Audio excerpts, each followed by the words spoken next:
Welcome, ladies and gentlemen, to another Hogwarts Legacy video, and since we already know the Deathly Hallows will be featuring in Hogwarts Legacy, the only question left to answer today is how.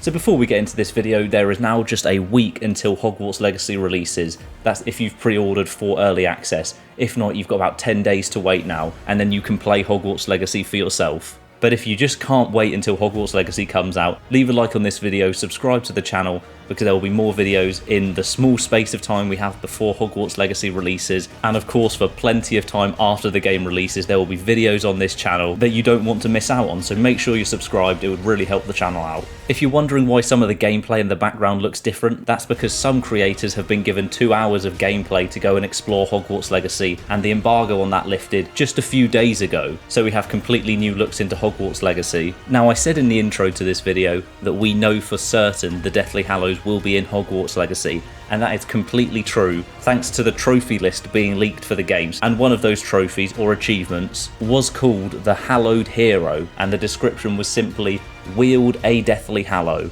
So whether that means just one Deathly Hallow will be in the game, or if you'll be able to wield multiple of them just at separate times and then collect them all together, either way they didn't want to be specific by saying wield all 3 Deathly Hallows, or by simply naming the specific Deathly Hallow that will be featured in Hogwarts Legacy. So today we'll be going over how each Deathly Hallow would fit into gameplay, which ones are the most feasible, and where they would be in the Wizarding World timeline for our character entering their 5th year of Hogwarts in the late 1800s. Now, there doesn't actually have to be context behind the appearance of the Deathly Hallows. They don't have to be completely linked into the story, which of course seems to be us taking on the Goblin Rebellion and Ranrock. So the Deathly Hallows don't have to be directly tied into the plot. They could just be incredibly rare loot for us to find around the world. But it has been confirmed time and time again that Hogwarts Legacy will not feature microtransactions in any shape or form. That was reinforced when all the pre-order bonuses were revealed, because of course the deluxe edition featured the Dark Arts pack, which is one of the pre-order bonuses and can still be purchased anytime post-launch separately if you go for the standard edition. But that Dark Arts upgrade is the one and only in-game purchase Hogwarts Legacy will be offering. So whilst that's not directly relevant to us getting our hands on the Deathly Hallows, it is definitely reassuring to know that there is a 0% chance that these items, which would be complete game changers when we are able to wield them, they're not going to be locked behind a paywall. And as I said, considering the strength of the Elder Wand, that would pretty much be making Hogwarts Legacy a single-player game pay to win, which would be horrific, and thank goodness that's not happening. But the Elder Wand, gameplay-wise, is quite a simple one to explain. We have our wand, which we will be able to upgrade. There should be a wand shop in Hogsmeade. If you wanted to know more about the shops in Hogsmeade, check out my latest video, because there are 20 plus shops in Hogsmeade, and I ran through as many of them as we know so far, so be sure to check that out after. But one of those was of course Ollivander's, which has a Hogsmeade branch, and you'd have to assume after we've got our wand in the first place, that would be where we go to upgrade our wand as we increase our character's level. So it would only make sense that maybe even after the plot's finished or into the later stages of our campaign, you could go and find the Elder Wand, and that would be the most powerful wand possible. Of course, owners of the Elder Wand have still been killed, but that's due to human error rather than the wand simply not being powerful enough. So it doesn't mean that we'd have infinite health and wouldn't be able to die, but it means as long as we were blocking, we'd probably be able to block every attack that comes our way. Now, the Invisibility Cloak is also quite an easy one to translate into gameplay. We've already seen our character cast a charm on themselves to make them camouflaged, almost completely invisible, but you can just about see the shell of a character moving around. So an Invisibility Cloak, were we to find it or come into possession of it, would simply have the effects of that charm perfectly, so there's no chance, no matter how close we get near someone, as long as we don't make any noise, we wouldn't be spotted. But also that charm's not going to wear off because it isn't a spell of any kind, and as long as we have the cloak over us, no one would be able to spot our character. Now, the Resurrection Stone is the one that I find hardest to put into gameplay, because it doesn't completely revive someone from death. It brings back a shell of them, a version of them, but they are not fully back in the world of the living. So if, say, our companion or someone at Hogwarts were to die, we couldn't bring them back completely and have them live forever. And for the same reason, we wouldn't be able to use it on ourselves if we went down in combat, like the Resurrection Stone in God of War, where it gives us a second chance at life. That simply wouldn't work, because we wouldn't quite be back to life. So how the Resurrection Stone would fit into general gameplay, either they change the power levels of the stone and you can revive people and bring them back to life, or it would make more sense for it simply to be used in a cutscene. And since we don't know the origin of our character, and we'll revisit that a couple times in this video, but the origin of our character, the family line, why they're into Hogwarts in their 5th year, because it can't just be that the headmaster hadn't realised and we've just snuck in with everyone else on the train, or on the Thestrals since it's our 5th year. No, it would make sense for our character to get some exposition potentially from someone in their family who had passed away through the Resurrection Stone, and that would be our link on the origin of our character. But gameplay wise, they have to make some changes to the Resurrection Stone for it to work, so that's my least likely out of the 3 for us to see in general gameplay to use at any time. But as for the locations of the 3 Deathly Hallows, we'll start with the Resurrection Stone, because that was passed down from the Peverils to the Gaunts. So at the time of Hogwarts Legacy, the stone should be in the possession, because of course it was in the ring, the Gaunt family ring.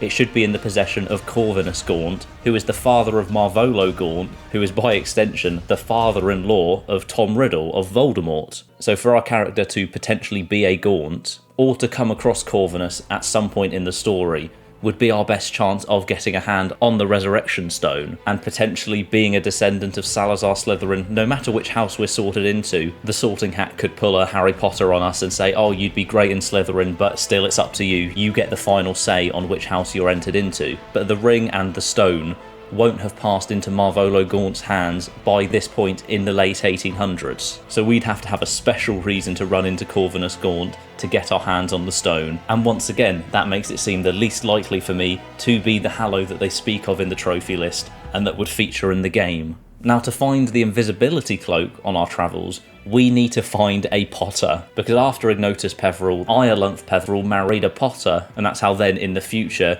James Potter simply describes it as an item that has been passed through the family for generations. So their son, Henry Potter, who seems to have the nickname of Harry, which is pretty weird and just allows you to make a title saying that Harry Potter's in Hogwarts Legacy. This would not be the Harry that we see with Ron and Hermione, this would be Henry Potter, who should be in Hogwarts during this time period. So maybe this will simply be a side mission and we'll run into a Henry Potter just wandering the castle at some point and who needs a hand. Maybe he'll lend us the cloak for the duration of our year, or he won't even know it's missing. But then as we were talking about the origin of our character, maybe we were a Gaunt to come into possession of the Resurrection Stone, but being in the Potter family tree would give us direct access to potentially the Invisibility Cloak being in our possession. But most importantly, the Elder Wand was in the possession of Gregorovitch, the wand maker who would end up having that wand stolen by Grindelwald. So the problem here is then, how do we come across Gregorovitch? How do we end up taking the Elder Wand from him without killing him, so that we can then return it to him before Grindelwald steals the wand? And I'm not saying that question has to be answered in Hogwarts Legacy. We could run across the wand, it comes into our possession, and they don't have to worry about tying it all up by the end of this game, because there's potential for a sequel, you'd hope, with Hogwarts Legacy. There's still 6th year and 7th year for our character specifically, if that's who we were to take control of in the sequels. So we just need to run into the Elder Wand at some point, and they can figure out in the end, maybe at the end of the 3rd game, at the end of our final year in Hogwarts, maybe we would return then the Elder Wand to Gregorovitch. Or they just don't recognise it as canon, and it is simply a wand found in loot without a name, and it's an incredibly powerful wand to allow us to experience our fantasy of wielding the Elder Wand, but they don't acknowledge it in the campaign at all. It's not our character's actual wand at any point by the end.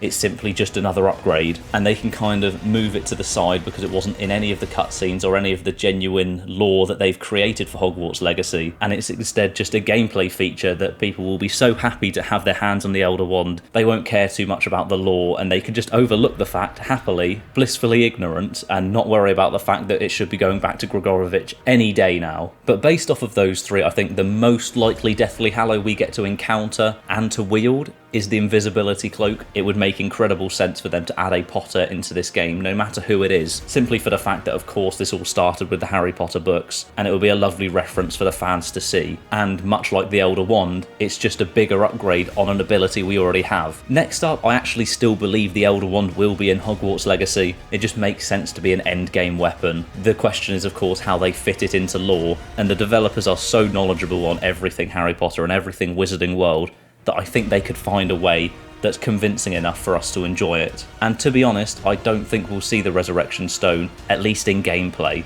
Whether it ties into our character's origin, we'll have to wait and see on that front, but gameplay wise I don't see how the Resurrection Stone works while still adhering to the lore that we were given in the Harry Potter books. So that's what I think for the Deathly Hallows in Hogwarts Legacy. But let me know down below, first of all, which one you would like to use in-game if you could only have one, no matter what, which one would you choose? But second of all, which one you actually think is most likely for us to see, because we know at least one of them is in the game. So thank you very much for watching this video. Subscribe to the channel and you will find out which Deathly Hallow that is, because there are still going to be videos on this channel leading up to Hogwarts Legacy coming out, and so many coming out post-release. So make sure you check out the rest of the channel and subscribe. I hope you enjoyed this video, and hopefully I will see you next time.